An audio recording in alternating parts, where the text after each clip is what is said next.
Okay, this is it. Top five are into it, and in fact, we're talking about number four today. Number four of the my best 64 albums of all time.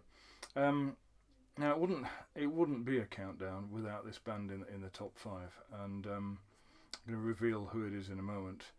Um, they they did about eight albums, and I went to see them live twice.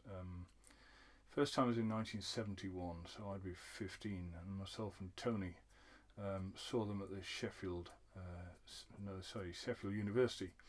I remember it was a toss-up between whether to go and see Jack Bruce the week before, or this new band called Led Zeppelin, the New Yardbirds, on I think November, late November. Um, Jack Bruce was in Cream and therefore was a big draw, but we didn't. We thought, right, we'll go and hold on to see it as Led Zeppelin. Tickets were only £1, so it rinsed your reserves a little bit, even though it was only £1. And to think what Zeppelin would be now, I'll give them the band away now. To think that what they would be now if they're around, just unbelievable. We'd also seen Roy Buchanan a couple of weeks before, and he, although it was only about 75p or something, took a bit of our reserves. It was all coming up to Christmas, and bands were getting on the concert scene. So saw them in '71. Don't remember much about it, to be honest. It was one of those sweaty university jobs. Sound was not very good, and so chance to see them in 1973 couldn't be missed. I don't know how much it was in the City Hall.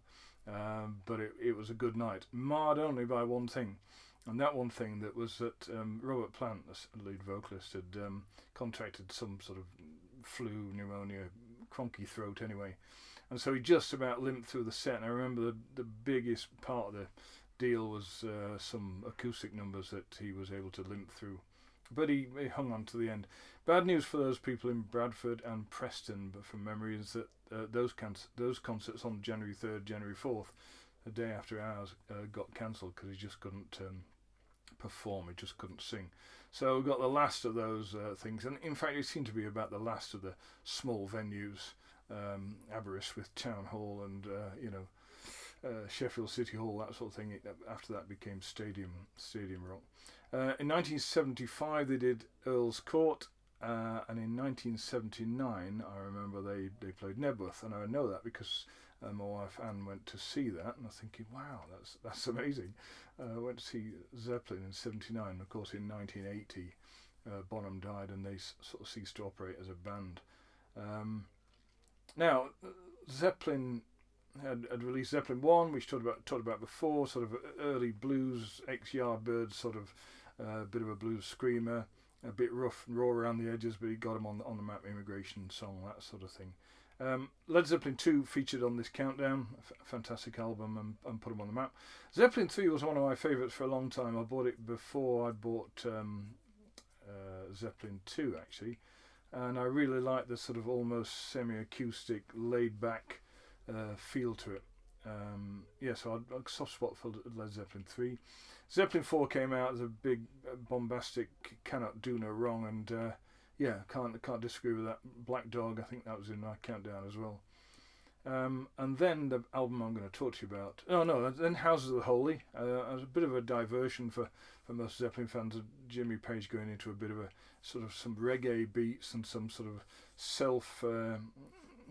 self-indulgent stuff on there as well.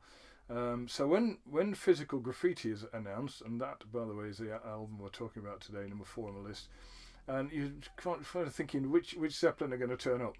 Is it the Stadium Rock? Is it the well thought through sort of blues type numbers? Are they going back to that? Are they going acoustic again, or is each member of the band going to do a bit, one side each, bit like Emerson, Lake and Palmer doing and Works? No, shouldn't have worried. They brought out in '75 the finest ever album, Physical Graffiti, so my fourth favourite. Beautiful album, beautifully packaged. This die cut windows in here. If you ever want to know why you would buy an album over a CD, you've only to look at the packaging that comes with this original piece of vinyl here. So you've got these cut out things, so you can put them in the windows, place them whichever way you like.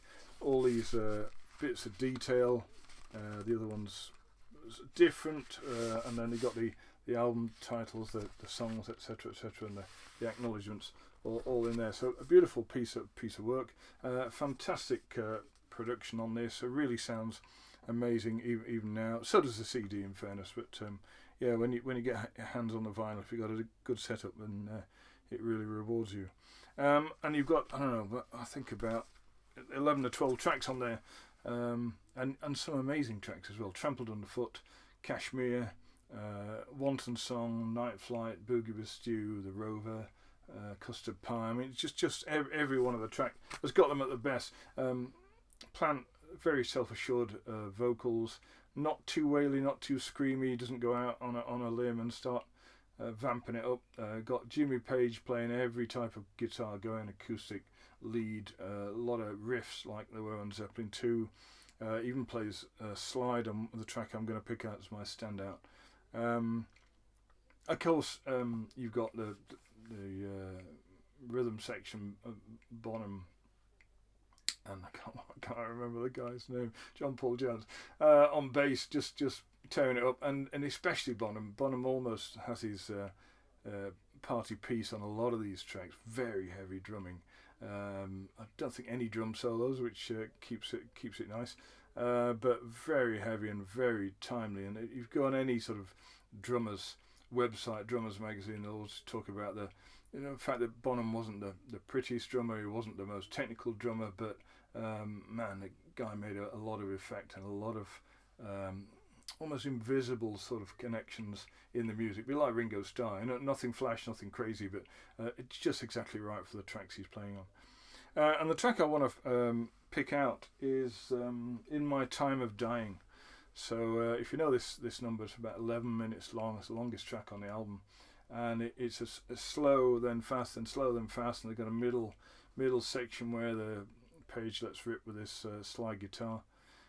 Dan Electro, I think it is. Certainly the live footage I've seen he plays on this, and Bonham's completely in sync with him on the drums. It's just an amazing piece, and yeah, they're all playing really, really well. So I can't fault this album. A couple of tracks that are okay, but the rest of them absolutely stand out. Very strong material, and their finest hour. So not in their time of dying, but in their time of really, really living. So that would be it. I recommend one Zeppelin album over all the others. This will be it. And if you like it, come and have a listen then. See you next time.